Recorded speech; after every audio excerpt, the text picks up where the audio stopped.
Well, whether I like it or not, Joe Biden was sworn in as the 46th President of the United States on Wednesday morning.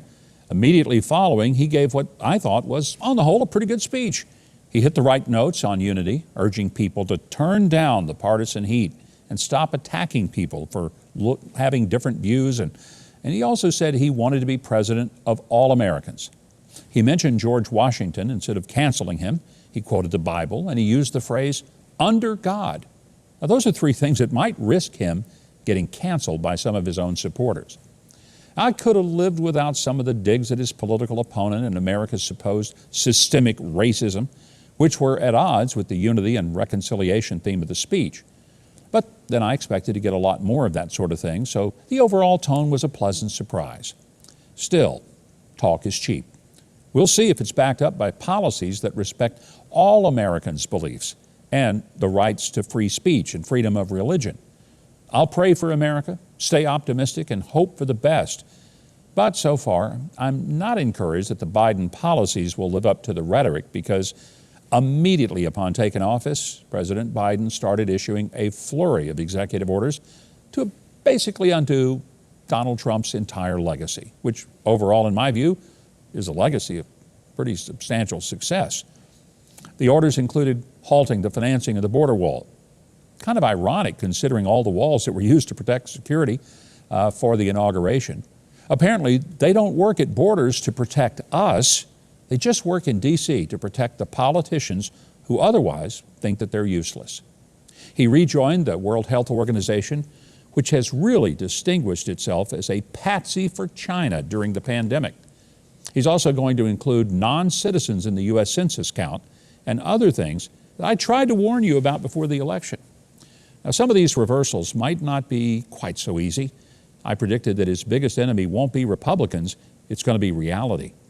Democrats have publicly railed against Trump's evil policies for years, while they have enjoyed the benefits that those policies brought, including some things like strong job creation, rising wages, Middle East peace, and cheap and abundant fuel.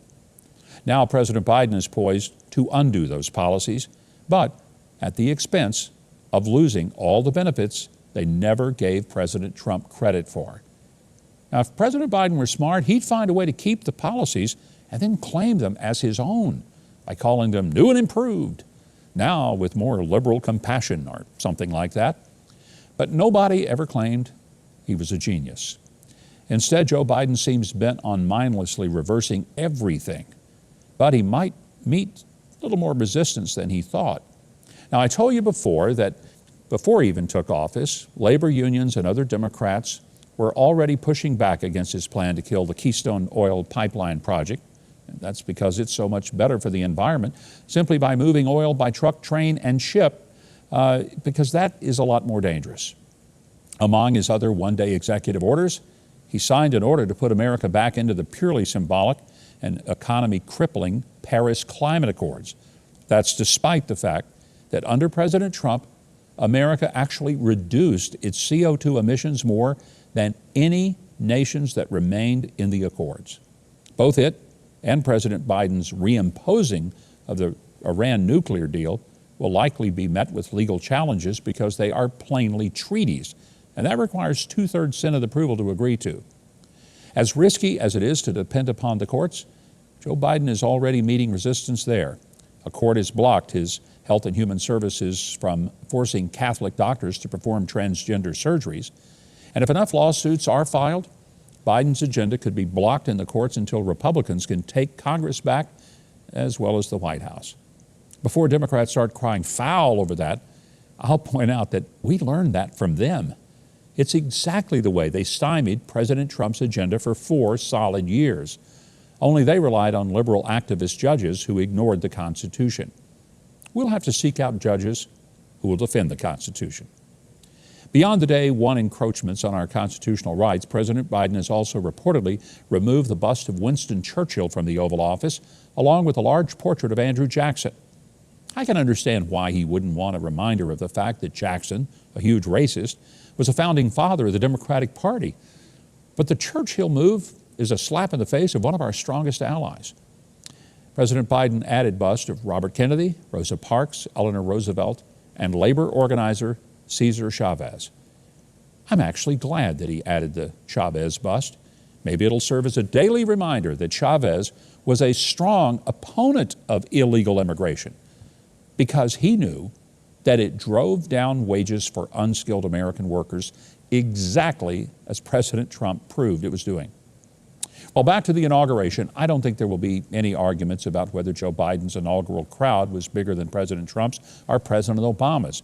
The ceremony attendance was eerily sparse, of course, due to the coronavirus, as well as the fear of some sort of attack. Fortunately, all the fences, razor wire, and National Guard troops managed to hold back that invisible army of imaginary insurrectionist Trump supporters. As I expected, there was no massive violent demonstration. The vast majority of Trump supporters are quite honestly law-abiding, patriotic Americans. After a year of lecturing us not to blame the peaceful protesters for the actions of a small number of violent rioters, the Democrats spent the past 2 weeks hysterically blaming 74 million peaceful Trump supporters for the actions of a handful of violent idiots and knuckleheads at the Capitol. The massive show of security at the inaugural was a gross overreaction born out of either paranoia or political theater. Either way, it proved unnecessary, as most Trump supporters found something better to do than cause trouble, maybe like going to their jobs. This went mostly unmentioned by the liberal press, but not by conservative media. I hope you have enjoyed our video, and I also want to remind you to be sure and subscribe to my podcast at quakemedia.com/Mike. It's the People's Podcast, and I hope you will be a part of it. Please subscribe. That's quakemedia.com/Mike. Now, if you enjoyed watching that video, consider subscribing to the channel below and clicking the notification bell. Please leave a like and a comment and share this video as well if you really enjoyed it. And if you'd like more of my news analysis and commentary, you can sign up for my newsletter at MikeHuckabee.com. I hope you'll do that. That's it for this edition of The Breakdown. I'm Mike Huckabee.